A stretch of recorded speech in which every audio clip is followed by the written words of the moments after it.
Hello everyone, welcome to my channel. बेटा आज हम करेंगे क्लास 7th की विज्ञान की वर्कशीट नंबर 25, जो कि आपकी डेट 30 दिसंबर की है। आज हम पढ़ेंगे अमीबा में संभरण एवं पाचन। संभरण का मतलब हो गया बेटा कि अमीबा में फीड, वो खाना कैसे खाता है और उसका पाचन कैसे होता है। चलिए, आज कक्षा में विज्ञान विषय की अध्यापिका भारती ने छात्रों से पूछा, क्या आप किसी एक ऐसे जीव का नाम जानते हैं जो मुंह और पाचन तंत्र के बिना भोजन को पचाता है? मतलब उसका मुंह भी नहीं है और खाना पचाने के लिए पाचन तंत्र भी नहीं है। तो रुचिपूर्वक छात्र एक दूसरे से चर्चा करने लगे और एक स्वर में जवाब देते, नहीं महोदय, यह संभव नहीं है। कोई जीव अपना भोजन बिना मुंह के कैसे खा सकता है, और खा लिया तो भाई वो पचाएगा कैसे जब उसके पास पाचन तंत्र नहीं है। तो अध्यापिका भारती ने बताया कि उन्हें यह जानकर आश्चर्य होगा, एक ऐसा जीव है जो मुंह और मतलब एक नहीं, कुछ और ऐसे जीव हैं जो मुंह और पाचन तंत्र के बिना भी अपने भोजन को पचा सकते हैं। यह जीव क्या है? अमीबा। अमीबा का ना तो मुंह होता है ना उसका पाचन तंत्र होता है, जो तालाब में पाया जाता है। यह एक कोशिका जीव है, यानी कि सिर्फ एक ही कोशिका है, इस जिसे नग्न आंखों से नहीं देख सकते। यानी कि आप जैसे नॉर्मल आप आंखों से सामान को देख रहे हैं, आप देखेंगे तो आपको दिखाई नहीं देगा। अमीबा की कोशिका में एक कोशिका झिल्ली होती है, वह कोशिका द्रव्य में बुलबुले के समान अनेक ध्वनियाँ होती हैं। तो अभी देखिए अमीबा की विशेषताएं क्या क्या होती हैं। एक कोशिका का होता है, कोशिका में एक गोल सघन केंद्रक होता है, केंद्रक, ठीक है। कोशिका द्रव्य में बुलबुले के समान अनेक ध्वनियाँ होती हैं। इसे नग्न आंखों से नहीं देख सकते हैं। यह निरंतर अपनी आकृति और स्थिति बदलता रहता है, यानी कि शेप चेंज करता रहता है ये अपनी। जैसे आप मान के चलिए रबड़ है, रबड़ को हम दबाएंगे तो उसकी शेप चेंज होती है गुब्बारे की तरह। गुब्बारे को अगर हम फूला हुआ गुब्बारा है उसको हम दबाएंगे तो देखा होगा आपने कि तो उसकी शेप चेंज होती है, सेम ऐसे ही। अमीबा में संभरण और पाचन, यानी कि वो खाना कैसे लेता है। अमीबा निरंतर अपनी आकृति और स्थिति बदलता रहता है।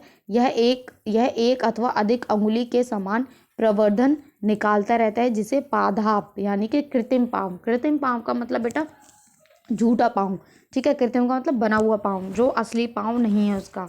हमें ऐसा लगेगा कि उसके पैर हैं, लेकिन वो झूठे पैर है, क्योंकि वो चेंज होते रहते हैं, जो इन्हें गति देने का और भोजन पकड़ने का काम करते हैं। यहाँ बेटा देखो साइड में ये केंद्रक है, ये आपका अमीबा है। इसकी शेप ना चेंज होती रहती है। अब ये क्या होगा, ये खाना है, खाना कुछ आया, ठीक है। तो अब इसने ये क्या किया, धीरे धीरे यहाँ से अपने पैर निकाले, जिसको हम बोलते हैं कृत्रिम पाँव और पादाप बोलते हैं, ठीक है। अब क्या होगा, खाना अंदर गया, ये इसको बंद कर लेगा, तो ये हमारी जो खाली जगह है इसके अंदर खाना है, इसको बोलते हैं खाद्य रिक्तिका, ठीक है। चलिए, अमीबा को सूक्ष्म जीवों को आहार करता है। खाद्य पदार्थ उसके खाद्य धानी में फंस जाते हैं। देखिए यहाँ पे फंस गए ना, खाद्य धानी में फंस गए, फिर वो खाद्य धानी में ही पाचक रस स्रावित होते हैं। ये खाद्य पदार्थ पर क्रिया करके उन्हें सरल पदार्थों में बदल देते हैं।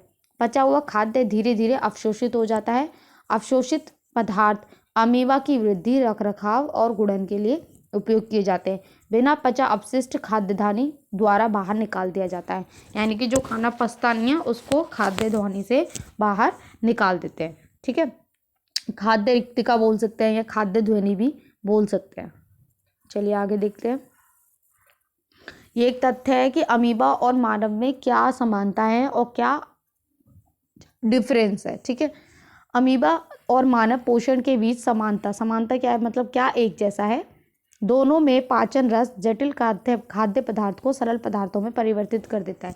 यानी कि हमारे बॉडी में भी जो जूस होता है, डाइजेस्टिव जूस होता है, वो क्या करता है, जो हमारे जटिल पदार्थ होते हैं जैसे कार्बोहाइड्रेट वगैरह हो गया, उनको सरल पदार्थों में चेंज करता है। और अमीबा में भी ये काम होता है, तो दोनों में सेम हो गई। अब अंतर क्या, अंतर ये है कि अमीबा का तो मुंह नहीं है और पाचन तंत्र भी नहीं है, जबकि मानव का मुंह भी होता है और पाचन तंत्र भी होता है। चलिए बेटा क्वेश्चंस कर लेते हैं। फर्स्ट क्वेश्चन, अमीबा में खाद्य पदार्थ उसकी डैश में फंस जाते हैं और डैश में ही पाचक रस स्रावित होते हैं। अब देखिए कहाँ फंस जाते हैं बेटा, खाद्य धानी में फंस जाते हैं और खाद्य धानी में ही पाचक रस स्रावित होते हैं। तो आपका बेटा फर्स्ट का आंसर दोनों में आप यही लिखेंगे, ठीक है। मैं यहाँ भी लिख देती हूँ खाद्य धानी, ठीक है। दोनों में यही आंसर आएगा फर्स्ट के फिल इन द ब्लैंक्स में। चलिए सेकंड देखते हैं। मानव एवं अमीबा के पोषण में कोई एक समानता व अंतर लिखिए। तो बेटा ये लिखा हुआ है पूरा, ये समानता दी हुई है, यहाँ अंतर दिया हुआ है, ये आपके सेकंड का आंसर हो जाएगा। चलिए थर्ड देखते हैं। पादप किसे कहते हैं, यानी कि कृत्रिम पाँव किसे कहते हैं। तो आप यहाँ से लिखेंगे बच्चे अमीबा निरंतर अपनी आकृति एवं स्थिति बदलता रहता है। यह एक अथवा अधिक अंगुली के समान प्रवर्ध निकालता रहता है, जिन्हें पादाप कहते हैं। तो ये आपका थर्ड का आंसर हो जाएगा। यहाँ आपकी वर्कशीट खत्म होती है। आई होप आपको अच्छे से समझ में आई हो। इजी थी वर्कशीट, अच्छी थी। तो प्लीज़ चैनल को सब्सक्राइब ज़रूर करें, अपने फ्रेंड्स के साथ शेयर करें और लाइक करें। थैंक